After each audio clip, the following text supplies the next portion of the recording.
Hello students, welcome back my YouTube channel जिसका नाम है स्मार्ट एजुकेशन टॉपिक्स। आज का टॉपिक जो हमने पिछली लास्ट वीडियो बनाई है उसी से रिलेटेड है, उसी को हम आगे कंटिन्यू कर रहे हैं। तो ये उसी का ही एक पार्ट है, एवरेज प्रॉफिट मेथड। पिछले मेथड में क्या किया है हमने? पिछले में हमने किया है सुपर प्रॉफिट और एक किया है हमने कैपिटलाइजेशन मेथड। हमने ये 2 मेथड्स किए थे लास्ट वीडियो में। अगर आपने नहीं देखे हैं तो पहले वो चेक करना, आपको तभी समझ में ये एवरेज प्रॉफिट मेथड आने वाला है। तो आज हम करेंगे एवरेज प्रॉफिट मेथड। अब जो हमने सुपर और कैपिटलाइजेशन मेथड किया था, दोनों में ही हमने सुपर प्रॉफिट मेथड को ही मेन माना था। सुपर प्रॉफिट मेथड ही इसमें रखा गया था हमने। तो जो आज भी हम जो एवरेज प्रॉफिट मेथड करने वाले हैं तो उसमें ही निकलेगा तो सुपर प्रॉफिट ही, क्योंकि जो सुपर प्रॉफिट है इस सभी के अंदर घूम फिर के सुपर प्रॉफिट ही आएगा, बट उसका आंसर निकलेगा जो एवरेज से निकलेगा, एवरेज प्रॉफिट से निकलेगा। तो गुडविल की वैल्यू मैंने अपनी पिछली उसमें बताई है आपको कि गुडविल की वैल्यू कैसे निकलती है। गुडविल की वैल्यू निकलती है जैसे कि super profit multiply number of years purchase, कि जितनी हमने परचेज किया ईयर्स और सुपर प्रॉफिट जो आया है हमारा उसको मल्टीप्लाई कर देंगे तो वो गुडविल की वैल्यू हमारे पास आ जाएगी। और सुपर प्रॉफिट के लिए हमें क्या चाहिए था कि अगर हमने सुपर प्रॉफिट निकालना है, सुपर प्रॉफिट निकालने के लिए हमें चाहिए था average profit. Average profit minus किससे करना था उसको? नॉर्मल से, जो हमारा नॉर्मल प्रॉफिट आएगा। अब नॉर्मल प्रॉफिट क्या है? नॉर्मल प्रॉफिट वो है जो सुपर प्रॉफिट से नीचे है, और सुपर प्रॉफिट क्या है? नॉर्मल प्रॉफिट से होने वाला ऊपर होने वाला प्रॉफिट सुपर प्रॉफिट कहलाता है। वो ही हमारी गुडविल है, उसी को हम गुडविल भी बोल सकते हैं। तो इस वाले उसमें क्या आ जाएगा? इसमें हम जो हमारा नॉर्मल प्रॉफिट है वो 0 है। एवरेज प्रॉफिट के अंदर नॉर्मल प्रॉफिट क्या है? 0 है। ये हमें याद रखना पड़ेगा कि जो नॉर्मल प्रॉफिट है वो 0 माना जाएगा। बाकी खेल किस करा जाएगा? एवरेज का और सुपर का। उसी से हमारी गुडविल निकल के हमारे पास आ जाएगी। अब सबसे पहले क्या आता है? जैसे नॉर्मल आता है, नॉर्मल उसके बाद ही हम गुडविल को निकाल सकते हैं। तो इसमें नॉर्मल प्रॉफिट ही हमें 0 दे रखा है, ठीक है। तो हम एवरेज और सुपर से नेक्स्ट हम मेथड समझेंगे, और यही हमारा एवरेज प्रॉफिट मेथड कहलाएगा। सुपर नॉर्मल तो है नहीं, तो एवरेज। तो इसी में मैं आपको एक एग्जांपल के तौर पर समझा देती हूँ कि नॉर्मल प्रॉफिट को 0 क्यों रखा एवरेज के अंदर। तो एक बिजनेसमैन है, एक बिजनेसमैन है, उसने बिजनेस किया है, बिजनेस स्टार्ट किया है। बिजनेस स्टार्ट किया उसने, उसको हो गए हैं बिजनेस को मान लो 8 मंथ हो गए हैं, 8 मंथ हो गए हैं उसके बिजनेस को स्टार्ट किए हुए। तो अगर हम उससे पूछते हैं कि आपने 8 महीने में कितना कमाया है, तो वो बोलेगा कि उसका कोई भी प्रॉफिट नहीं हो रहा अभी, ना उसको लॉस हो रहा है। मतलब उसके जो खर्चे हैं, एक्सपेंस हैं, अच्छे खासे उसके एक्सपेंस ठीक तरह निकल रहे हैं, बट उसको भी प्रॉफिट नहीं हो रहा है। प्रॉफिट क्यों नहीं हो रहा? क्योंकि वो मार्केट में न्यू आया है, तो अभी उसकी जान पहचान नहीं है। तो जो माल जिस रेट पे लेके आ रहा है उसको 1-2 उस पे परसेंट पे उसको प्रॉफिट पे बेच रहा है, बट उसको नॉर्मल प्रॉफिट नहीं हो रहा जो होना चाहिए। 1 लाख तक का जैसे नॉर्मल प्रॉफिट माना जाता है, उसके ऊपर की वैल्यू सुपर प्रॉफिट कहलाती है। तो उसका सिर्फ नॉर्मल प्रॉफिट भी 0 है, सिर्फ उसके खर्चे निकल रहे हैं, बट उसका वो उसमें भी क्या है? खुश है। वो चाह रहा है कि मैं 1-2 साल तक ऐसे ही जो बिजनेस है स्टार्ट करूं, ताकि मेरे धीरे धीरे धीरे मार्केट के अंदर मेरी पहचान बने, तभी मेरा सुपर प्रॉफिट आएगा और उससे ही गुडविल की वैल्यू, गुडविल मेरी बनेगी मार्केट में, तभी मैं प्रॉफिट कमा पाऊंगा। बट अभी वो उसमें खुश है, तो उसका प्रॉफिट, नॉर्मल प्रॉफिट क्या है? नॉर्मल प्रॉफिट है उसका 0। तो इस सिचुएशन में एवरेज प्रॉफिट मेथड आएगा। तो ये एवरेज प्रॉफिट है और सुपर प्रॉफिट का ही एक भाग है, सुपर प्रॉफिट का ही भाग है। इसी को हम एवरेज प्रॉफिट कहेंगे कि जिसके अंदर जो उसकी नॉर्मल प्रॉफिट है वो क्या है? 0 है। तो नेक्स्ट अब जो एवरेज प्रॉफिट है उसमें भी हम एक्स्ट्रा इनकम की ही बात कर रहे हैं कि जैसे मैंने पहले आपको ग्राफ के जरिए बताया था कि इसकी कम इनकम है, और मैंने जैसी line cut off line draw की थी कि जो ऊपर वाले हैं ये सभी सुपर में आएंगे, ये सभी नॉर्मल में आएंगे। जो एवरेज प्रॉफिट मेथड है ये भी एक एक्स्ट्रा इनकम की ही बात कर रहा है, और जो नॉर्मल प्रॉफिट के ऊपर ही है। बस इसमें ये है कि इसमें हम एज्यूम किया जा रहा है कि जो नॉर्मल प्रॉफिट है वो हमारा जीरो है, कि कोई प्रॉफिट नहीं हो रहा उसको, बिजनेसमैन को ना लॉस हो रहा है, वो सिर्फ एक्सपेंस के अपने क्रिएट कर रहा है। तो सुपर प्रॉफिट के लिए हमें कौन कौन से मेथड चाहिए थे? सुपर प्रॉफिट के लिए हमें 2 मेथड चाहिए थे। देखो, अगर हमें सुपर प्रॉफिट मेथड निकालना था, मैंने क्या समझाया था? सुपर प्रॉफिट के अंदर हमने एवरेज प्रॉफिट चाहिए था हमें उसका, और उसका क्या चाहिए था? Normal profit. बट इस सिचुएशन के अंदर क्या है? नॉर्मल तो जीरो है, तो बचा क्या? एवरेज प्रॉफिट और सुपर प्रॉफिट। अब हम इसी के जरिए कैलकुलेशन, एवरेज प्रॉफिट की कैलकुलेशन करेंगे।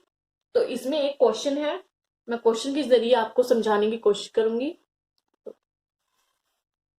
तो क्वेश्चन है हमारे पास, calculate the amount of goodwill at 3 years purchase of the last 5 years पर average profit, the profit of the last 5 year। उन्होंने कहा है कि कैलकुलेट करो अमाउंट ऑफ गुडविल की, हमें 3 साल की, और परचेज द लास्ट 5, परचेज आपको 5 साल की दे रखी है पिछले, और जो इस तरह है जिसमें हमें दे रखा है ईयर्स, यहाँ पे अमाउंट दे रखी है ईयर, जैसे 2012, 2013 और 2014, 15 और 16, 5 साल दे रखे हैं, और उनकी हमें प्रॉफिट दे रखा है, जैसे 6000, 5000, 2000 एंड 900,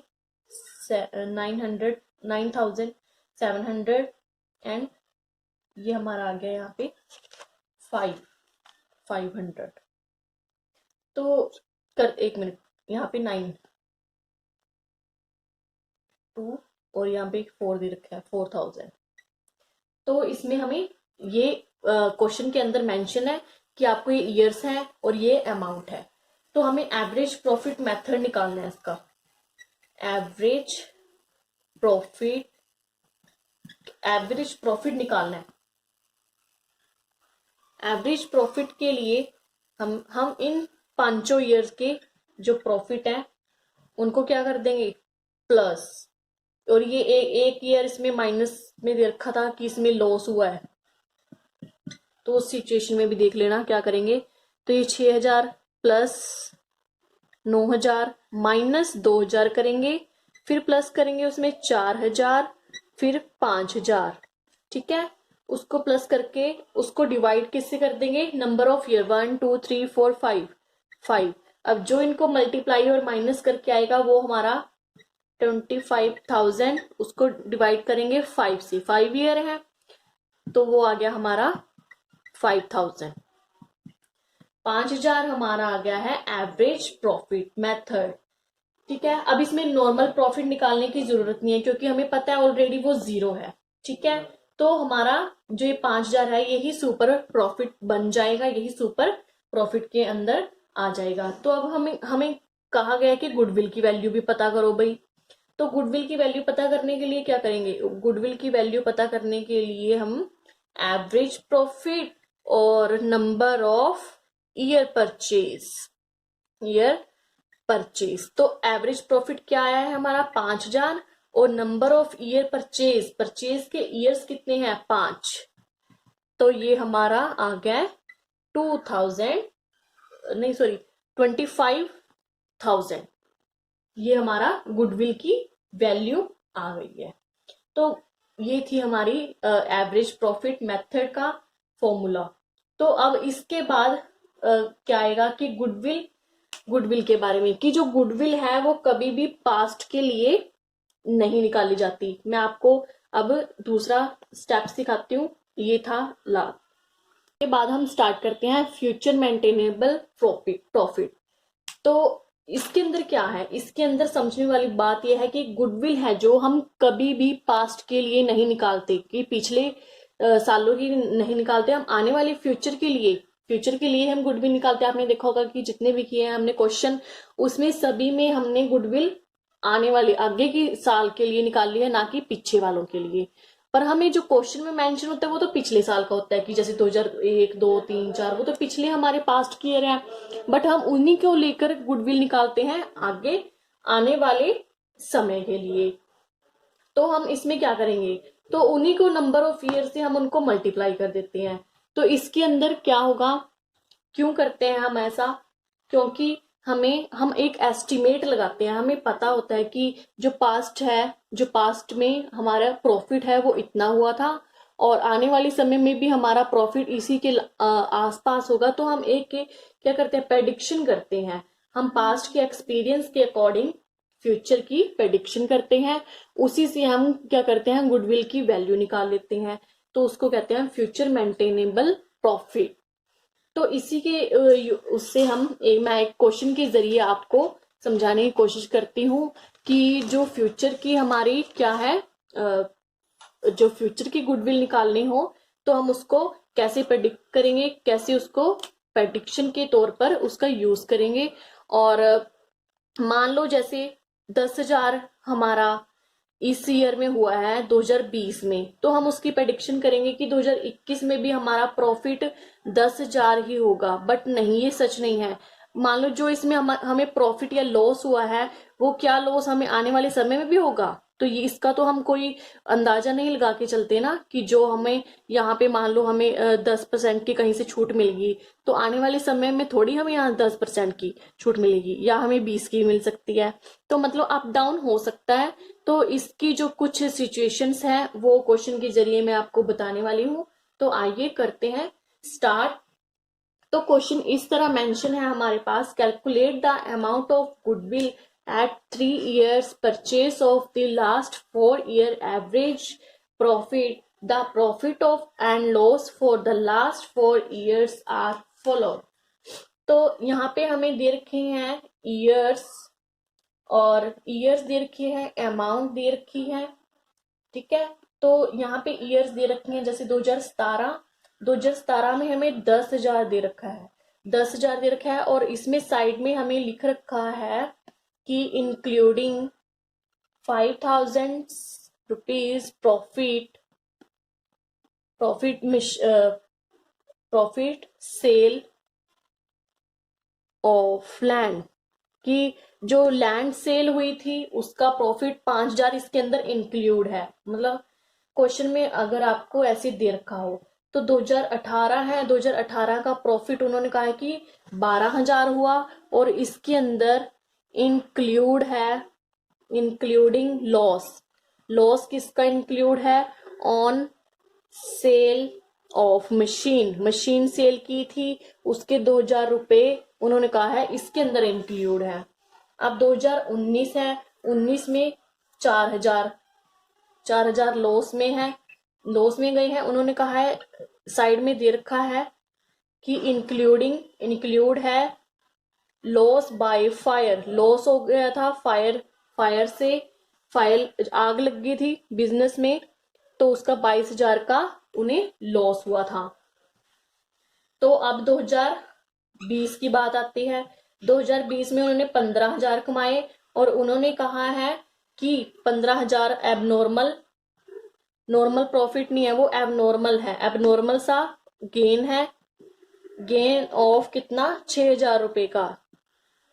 तो आपको प्रॉफिट भी दे दिए साथ में उन्होंने, और बता भी दिया कि इसके अंदर ये चीजें हैं। तो अब हम अंदाजा लगाएंगे कि क्या आने वाले सालों में हम ये लॉस मिलेंगे हमें, या ये जो प्रॉफिट्स हैं ये हमें आने वाले सालों में मिलेंगे। तो मैं आपको समझाने की कोशिश करती हूँ। तो यहाँ पे ईयर्स प्रॉफिट है और एडजस्टमेंट है, जो हम पेपर में अगर हमारे पास आ जाए तो हम इसको ऐसे लिखेंगे।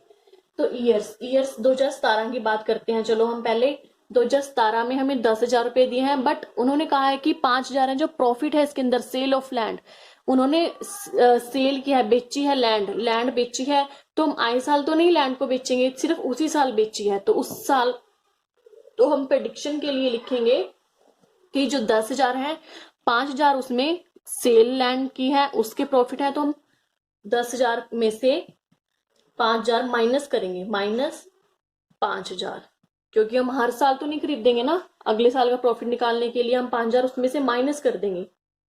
तो 2018 की बात करते हैं, उन्होंने कहा कि 12,000, उन्होंने कहा इंक्लूड है loss on sale of machinery sale की है, उससे लॉस हुआ है 2,000 का, तो उसका भी हम अंदाजा लगाएंगे। आए साल हम मशीनरी नहीं बेचेंगे, नहीं हमें लॉस होगा, तो उसमें से जो 12,000 में से जो हमें 2,000 का लॉस हुआ है वो भी हम माइनस ही करेंगे, ठीक है। तो उसके बाद क्या आएगा,